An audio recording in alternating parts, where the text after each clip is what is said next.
이제는 좀 많은 분들이 아시는데 출장으로 스팀 세차, 광택, 실내 클리닝, 자동차 카케어 서비스를 대한민국 최초로 만든 회사예요. 우리나라 국민들이 잘 모르시던 세차가 단순하게 차를 닦는 개념이 아니라 세차를 기술로 만든 회사. 그게 이제 현재 카인피플의 모습입니다. 저는 완전 시골 산골 사람이에요. 거의 지리산 청학동에서 제가 잠깐 자라기도 했었고, 꿈이라 그러면 일단 초등학교 때는 어떻게 보면 그냥 막연하게 군인이었어요. 막연하게 장군, 군인, 막 골목대장 하면서 막 뛰어놀 때는. 근데 제가 이제 진주라는 도시로 이사를 이제 중학교 때 왔는데 너무 적응이 안 되는 거예요. 제가 아스팔트를 처음 봤어요, 중1 때. 그러니까 도로가 까만 거예요. 전부 다 흙탕길만 이렇게 있었는데, 이제 그 정도로 제가 문화 격차가 좀 심했었어요. 적응하기도 힘들었었겠죠, 당연히. 중학교 때는 특별하게 꿈이다 뭐다 이런 개념도 별로 없었고, 뭐 고등학교 때도 뭐 사실은 특별한 게 없었어요. 그래서 저는 대학을 안 가려고 군대로 도망가려고 했었었고, 이제 단 하나는 제가 운동할 때는 좀 적극적이에요. 신기하게 뭐 태권도도 좀 했었고, 운동을 되게 좋아해요. 그래서 꿈이다 사업이다 뭐 이런 건 없었는데, 어떻게 보면 조금 회피하는 성격이 좀 강했어요. 남들은 저를 되게 강하게 보는데 저는 혈액형은 A형이에요. 그래서 정말 디테일한 생각들을 많이 해요. 오래 하고 소심하기도 하고.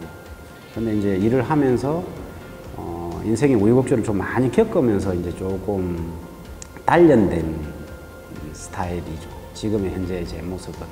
그래서 꿈이 사업이다 뭐 하다 아닌데, 이제 고등학교 때는 막연하게 또 이게 과학자, 손기술이나 이거는 손재주는 좀 있었던 것 같아요. 뭐 그 정도지 뭐 특별하게 내가 어떻게 해가지고 뭐 물리학자가 되겠다 뭐 이런 생각들을 해보고 학창 시절을 보내지는 못했을 것 같아요. 지난 15년 동안 어떤 일이 없었을까? 상상도 하도 못한 일이 되게 많았죠. 사업에서 제일 중요한 포인트 중에 하나가 그거였어요. 세차라는 개념은 맞는데 고객들이 생각하는 세차는 아반떼 정도인 거예요. 예를 들면 차로 비교하면. 근데 카인피플이 제공하는 서비스는 벤츠거든요. 근데 아반떼를 주문한 사람한테 벤츠를 제공하면서 벤츠 값을 달라고 얘기를 못 하잖아요. 이게 반대로 얘기하면 우리 고객들이 생각하는 세차의 개념과 카인피플이 제공하는 세차가 너무 다른 거예요. 그러니까 이런 말 있잖아요. 와, 이 좋은 걸 왜 안 써? 이건 제 생각인 거잖아요. 그래서 저희가 2017년도 가장 고민했던 게 사실은 이 마케팅 부분이에요. 거의 저희가 어떤 수준이었냐면 그냥 국민 계몽운동 한다 생각했었어요. 제가 프로야구에 처음에 스폰하고 할 때도 출장 서비스로 이런 서비스가 가능하다라고 홍보를 했어요. 저희 회사 브랜드로. 이런 개념을 우리 국민들한테 심어주는 게 사실은 제일 힘들어요. 그게 지금 한 5년 정도 지나니까 이제 빛을 좀 봐요. 이런 세부의 서비스가 내 집 앞에 와서도 가능하고, 그리고 우리 샵 같은 경우에는 이런 최고의 서비스가 CGV에도 입점이 돼 있고, 삼성전자에도 출장으로 들어가고 나가고 하고 있고, 뭐 이런 식으로 이제 확장이 돼서 기업체들이 이제 붙죠. 자기들 고객들을 어떻게 관리를 하는데 우리 서비스를 접목시켜서 뭘 하는. 뭐 예를 하나만 들면 메르세데 벤츠 있잖아요. 벤츠를 가진 고객들은 어플이 따로 있어요. 자기들 차 시동 걸고 켜고 하는.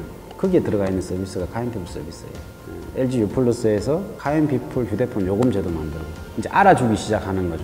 이게 시장에서 이 정도의 고퀄리티의 서비스들이 시장에서 충분히 통하고 있다. 그 과정이 좀 거치고 나니까 순탄하게 조금 올라가는 편이에요. 사실은 이게 제일 힘들었었어요. 우리 중2인 막내가 저한테 한 말이 있어요. 지금처럼 아니 그냥 지금처럼 살래? 역전할래? 그냥 지금처럼 살면 똑같아요. IMF 때도 마찬가지거든요.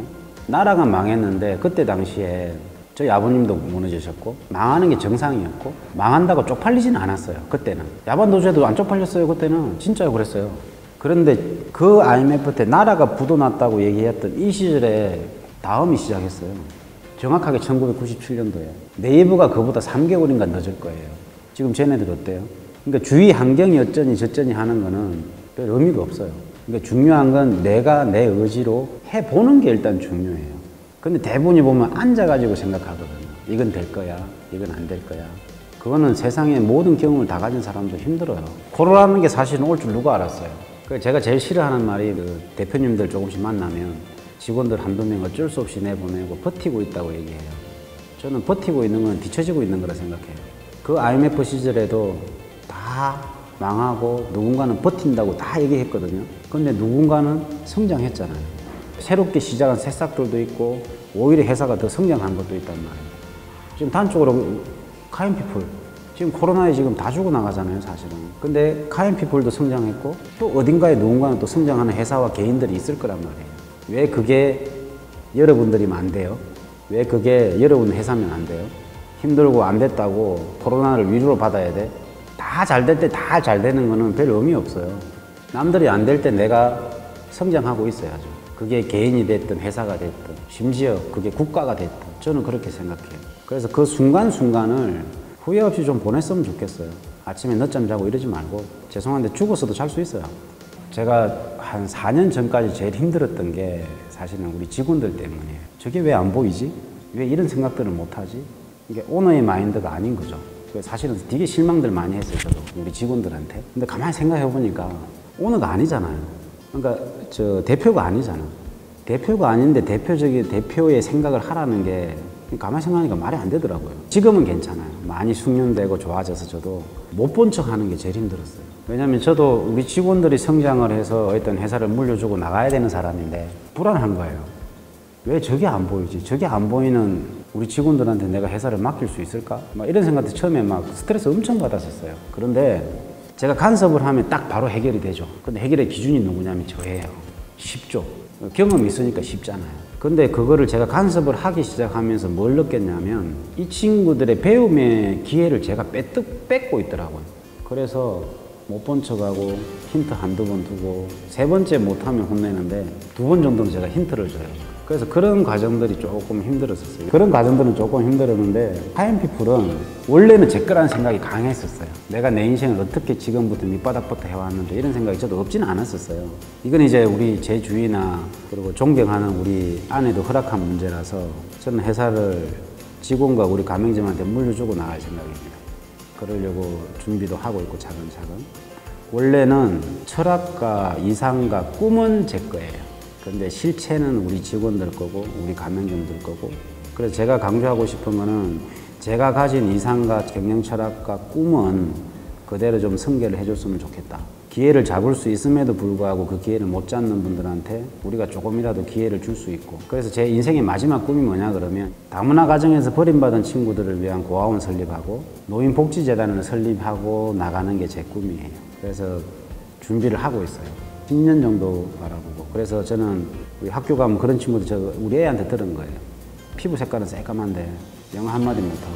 그래서 애들한테 니네 나라 돌아가라고 왕따 당하고 하는 친구들. 근데 걔들이 니네 나라가 어딨어요. 여기가 지들이 나라지. 그래서 다문화 가정을 위한 고아원을 제가 설립해서 그 친구들 후원하고 케어하고 학교 보내고 기술 가르치고 취업도 시킬 수 있잖아요. 회사가 잘 성장하면 취업 자리 많이 나올 거 아니에요. 그 친구들도 여로식도 시키고 그리고 바로 옆에 노인복지재단 가서 봉사활동도 시키고. 그러니까 이런 꿈은 있어요. 상상을 좀 해요. 그런 친구들이 학교에서 왕따 당할 때 제가 학교 한번 찾아가가지고 저 사람이 우리 큰아빠야라는 얘기를 한번. 그래서 누군가가 좀 무시하지 않는 그런 친구들 한번 상상해요, 저도. 거기에 아마 제가 가지고 있는 모든 자산은 다 들어갈 것 같아요. 카인피플도 마찬가지예요.